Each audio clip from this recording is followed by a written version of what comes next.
Ati eessa oolta? Gaaffii kana kanniisaa fi tisiisatu wal gaafate. Gaaf tokko ka'anii kanniisni fi tisiisni walitti dhufani. Tisiisni gaaffii kana kanniisa gaafatte. Akkas jettee gaafatte. Ani akka kee ilkee hin qabu. Nama hin hidhu. Nama hin waraanu. Jireenya koo qofa jiraadha. Ati immoo ilkee qabda.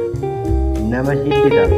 Garuu akkuma koo ilbiisadha malee bineensa guddaa miti. Namoonni immoo si jaallatu. Anaan ofirraa naa darbatu. Ani nyaata isaanii irra yoon taa'e irraa naa ari'u. Bakka ani qubadhe iyyuu kutanii gatu yookaan kutanii darbatu.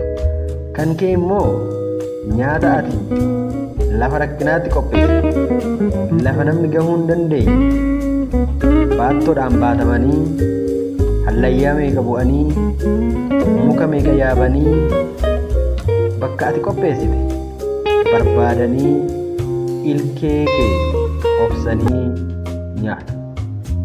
Kun maaliif ta'e? Garaagarummaan keenya maali? Jettee tisiisni kanniisa gaafatte. Kanniisnis akkas jettee gaaffii isheen gaafatteef gaaffiin deebisteef. Ati eessa ooltaa? Jettee kanniisni gaafatte. Tisiisnis akkas jettee deebifteef. Ani lafan waa argadhu oola. Nyaata nyaachuuf, lubbuu koo jiraachisuuf, jireenya mataa koo jiraachuuf, of bashannansiisuuf jecha iddoo hin filadhu. Kosii keessa iddoo nyaanni adda addaa argamu hunda bakkiin ani dhabamu hin jiru. Mana fincaanii fi kan kana fakkaatan naanna'aan oola jetteen. Kana irratti kanniisni akkas jette. Bakka oolmaa kee sirreeffadhu.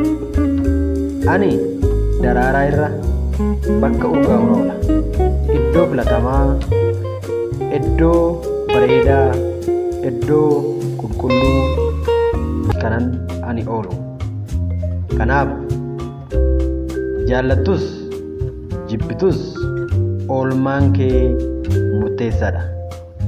Namaan jaalatamuu barbaadda taanaan, filatamuu barbaadda taanaan, namni akkas barbaadu taata taanaan oolmaa kee, deemsa kee, kallattii kee, bakka oolmaa keetii murteeffadhu.